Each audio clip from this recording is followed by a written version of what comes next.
let's get an update on the situation. Seriously, it's so frustrating.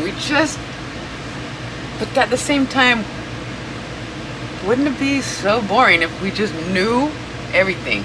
So every day we have questions and hopefully get the answers, and it's like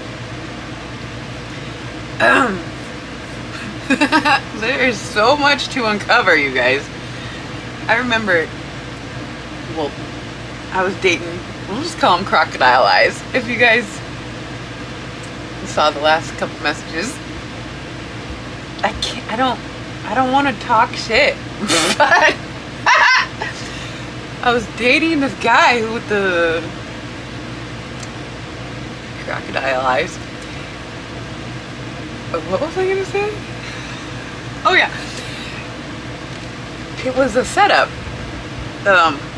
They thought they were setting me up, but like they were under observation, and so it is. But like one of the things he said was he has a dog, and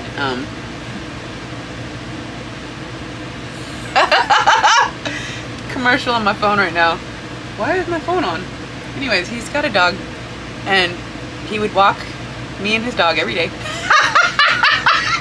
Sorry, I'm feeling goofy. We would walk a lot, and one day he says, I don't know what you and Earl, his dog's name Earl. I love that for a dog's name, Earl. Miss Earl. Anyways, he said, because we're always like ready to go for a walk. Whatever. He says, one day he was like, I don't know what you and Earl are expecting, but this is all there is. It's like, as if, you know, another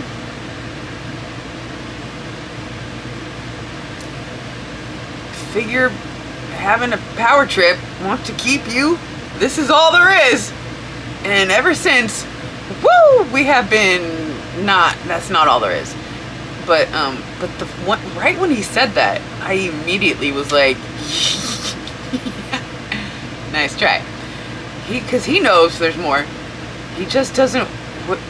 He was just an op that was set to try to make me comfortable in the one situation, and hopefully I'd be happy with that. And that's all there is. And actually, one night we were sleeping, and he was speaking in his sleep, and he says, I don't think she's satisfied. I don't know if she's that comfortable. And I was like, good observation. So, what's the message? There's so much more. And there's certain people placed in your life to make you believe that there's not. But why? Why do they do this? It's so...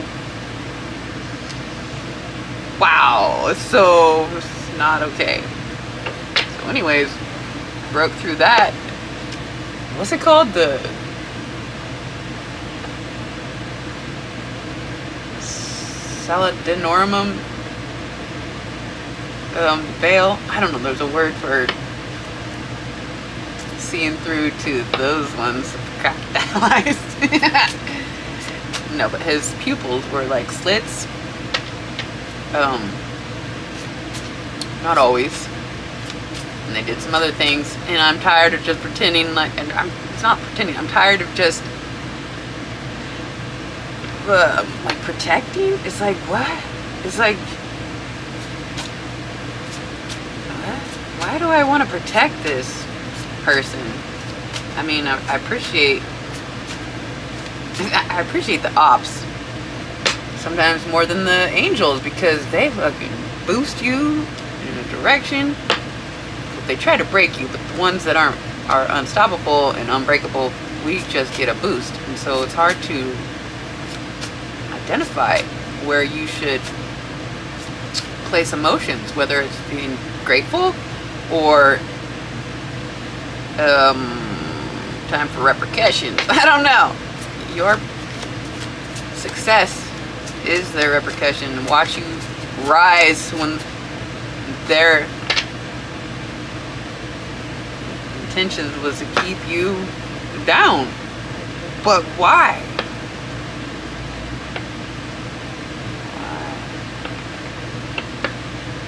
I know why, but like, it's just so stupid. Anyways, let's get one of these. The Unknown Crisis. And I have not looked through these, but we pulled one or two.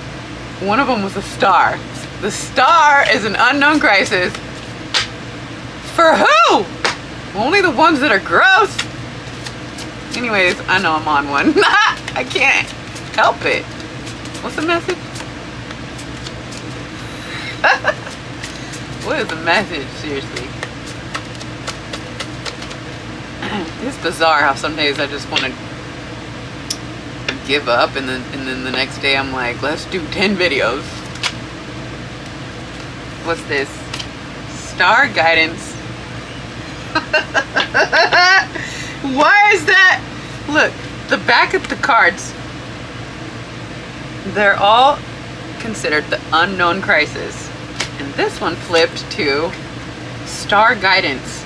As if the star's guidance was a crisis. The crisis is not taking star's direction. That's the crisis. But anyways, it says, even in the darkness, there are clues of light.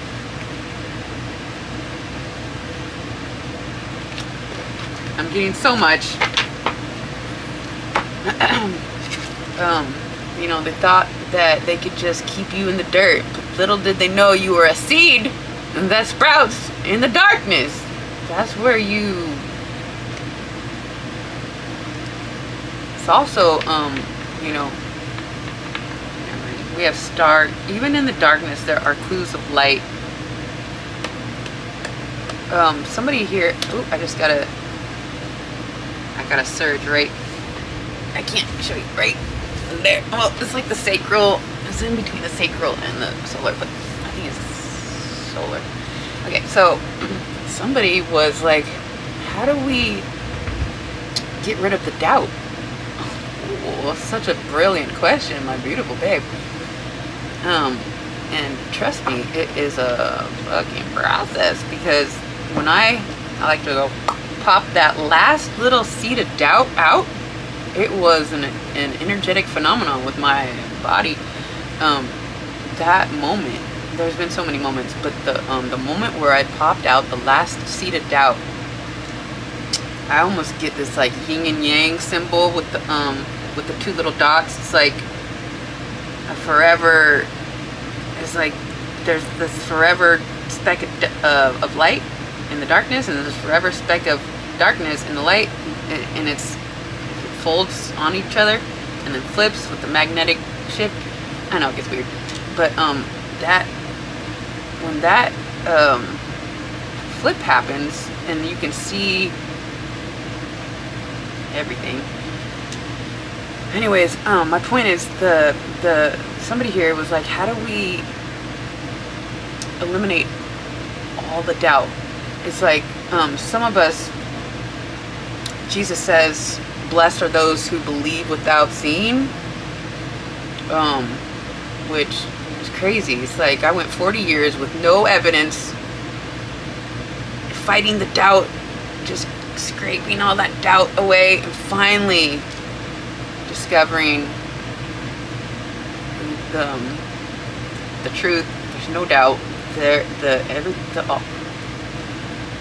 No doubt of what? There's no doubt that we transcend death. There's no... I'm sorry, but like, when we can eliminate the fear, and we can eliminate the shame, we can eliminate the guilt, and we can eliminate the doubt. It's like, if you eliminate those four things, the fear, the shame, the guilt, the doubt, you're like, okay, you don't have to look outside yourself for validation. Am I good enough? No. You don't have to do that. You look inside and you discover your own validation. I mean, of course, God source is flowing through, giving you that information, and you're just without God, you'd just be a flesh body, or a meat suit, and just like there would be no expression. So the flesh is just, a vessel of source. I know so much all at once. But when you can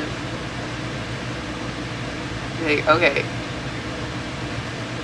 when you go through the purification process by intentionally cleansing your thoughts, aligning them with truth, and your deeds, it's like when you are aligned, it's basically aligning with truth. And you align yourself with the truth, and you don't have to look outside yourself. You're not a liar, you don't project, you don't have malintentions. When you discover who you are, integrating your shadow, there is this like I don't know, I can't, nobody can, I mean, you can have a supernatural experience and then be like, oh, okay, now there's no doubt. But like, if you can find that no doubt before you have some sort of supernatural experience to show you, it's like it's just a process with extreme concentration and focus on your on your thoughts, and not just letting anything sway you or influence you by what you consume. The people around you, and social media, and the food, and it's like pay very close attention to your thoughts until you cleanse them to the point where there is just no doubt of who you are. We just have to remember who we are outside of all the fucking energies that are attacking us. Like, this is who you are, this is what you want. It's like, no. And there's a process, and there's an isolation period so that you can hear yourself think. Fasting is a thing, so your body can hear itself function. Even in the darkness, there are clues of light, star guidance.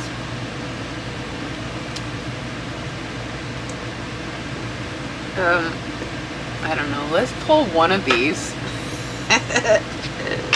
We're just trying to pop out that last seed of doubt. And then the question becomes, how powerful do you want to be? It's like, now that there's no doubt in your power, it's like the testing, it just begins all over again, because it's kind of like you have to prove that you are worthy of this newfound power of infinite potential, because you don't want to go abusing the power.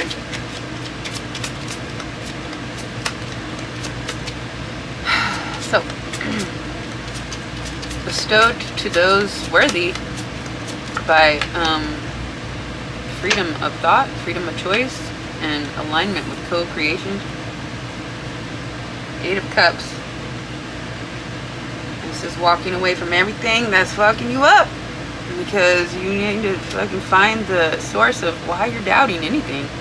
8 of Cups here, it says, I don't know how to deal with intense emotions, so I walk away and try to distract myself with other things. That's not gonna work. Walk away from everything, yes, but don't just distract yourself with other things. Somebody here needs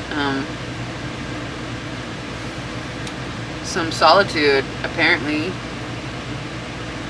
I know my mom, not to put her on blast, but like, it's not that, I don't know, she can't sit with her own thoughts. She has to be listening to something at all times. And she claims that it's because if I'm in silence, all I do is sit there and try to what'd she say? figure out all the problems of the world.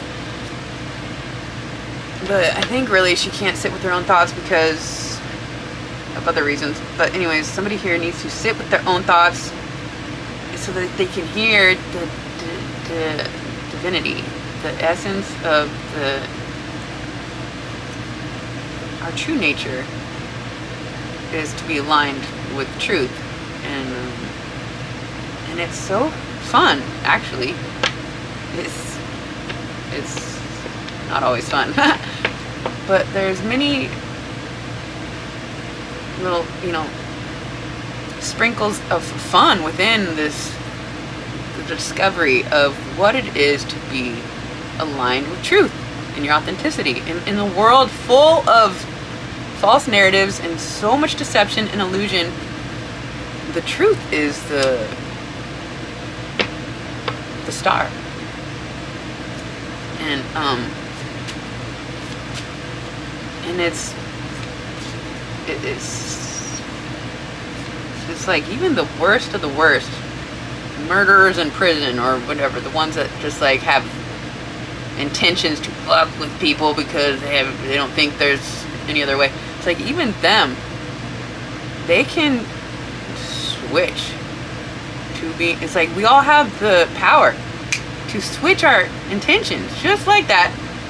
And so it's Jesus does teach not to wait until you're old to start switching it up, because it takes so much time to detangle things and overcome forgiveness and trying to be forgiven. And so don't wait till you're old, but like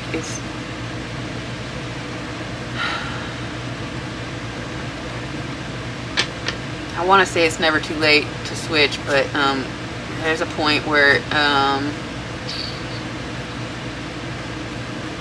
there's a lot of work to align with truth, and so if you don't align yourself with truth from the get, it's gonna suck.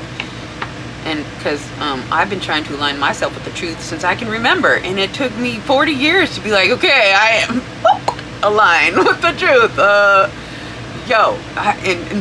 Seriously, the most ridiculous things that kept me from, it's like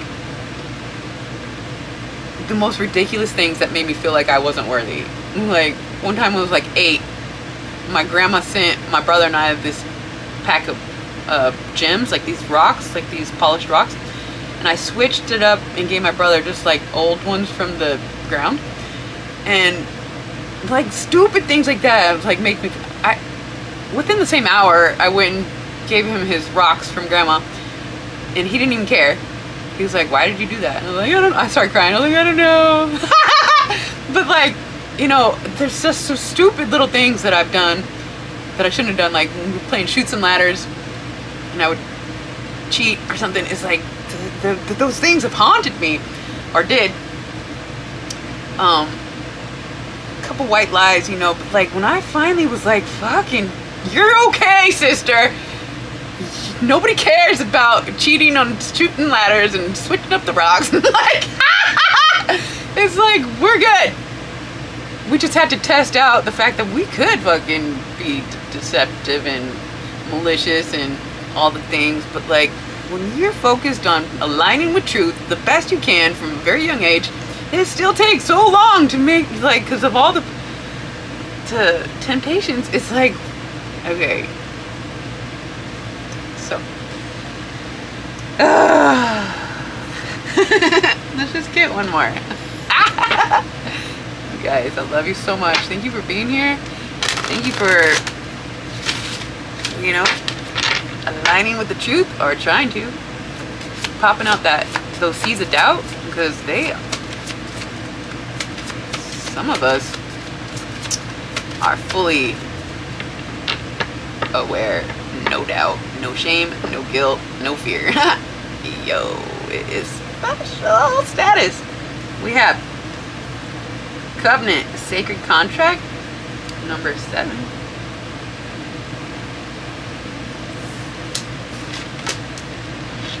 I like to point out when all the colors are kind of the same, and I have a special contract that I made when I was in between worlds. And then we'll get into that some other time, but here we are. Somebody has a sacred contract with truth, and you will be fulfilling that contract if I have any influence. I love you guys. I hope to help. Until next time.